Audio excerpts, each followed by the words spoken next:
2015 IPL মৌসুমে যুবরাজ সিং এর ভিত্তিমূল্য ছিল 2 কোটি রুপি, কিন্তু নিলামে দাম উঠেছিল 16 কোটি রুপি।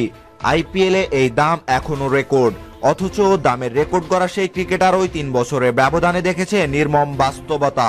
এবার আইপিএল নিলামের প্রথম পর্বে তাকে কেউ কেনেননি। পারফরমেন্স থাকলে দাম আছে, না থাকলে তাকিয়ে দেখার কেউ নেই। কথাটা নিশ্চয়ই হারে হারে টের পাচ্ছিলেন ভারতের এই অলরাউন্ডার। তবে কয়েক ঘন্টা পরই যুবরাজের স্বস্তি ফিরিয়েছে মুম্বাই ইন্ডিয়ান্স। ভিত্তিমূল্য 1 কোটি রুপিতেই তাকে দলে টেনেছে আইপিএল এর এই ফ্রাঞ্চাইজিটি।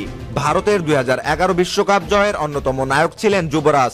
2015 সালের আইপিএলে মাত্র 2 কোটি রুপি ভিত্তিমূল্য থাকলেও তার দাম উঠেছিল 16 কোটি রুপি। রয়্যাল চ্যালেঞ্জার্স ব্যাঙ্গালোর থেকে যুবরাজকে এক ঝটকায় টেনে নিয়েছিল দিল্লি ডেয়ারডেভিলস।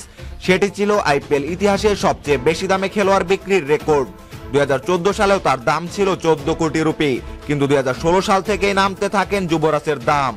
16 কোটি থেকে কমে 7 কোটিতে যুবরাজকে দলে নিয়েছিল সানরাইজার্স হায়দ্রাবাদ। পরের বছরও হায়দ্রাবাদেই থেকে যান এই তারকা।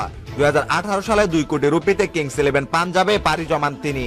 ভারতের জার্সিতে গত বছর জুনে শেষ ম্যাচ খেলেছে 37 বছর বয়সী যুবরাজ। পারফরম্যান্স না থাকায় এবারের নিলামে প্রথমবারের মতো কমেছে যুবরাজের ভিত্তিমূল্য। এরপরও প্রথম পর্বে কোনো ফ্রাঞ্চাইজি তাকে দলে না কেনায় চমকে গিয়েছিলেন অনেকেই। শেষ পর্যন্ত মুম্বাই তাকে কিনলেও বেশ সস্তায় পেয়েছে বলে ধারণা করা হচ্ছে। 3 বছর আগে যার দাম ছিল 16 কোটি রুপি, তাকে 1 কোটি রুপিতে পাওয়াকে অন্তত লোকসান বলা যায় না। সেটি যুবরাজের পারফরম্যান্স যতই নিচে নামুক না কেন।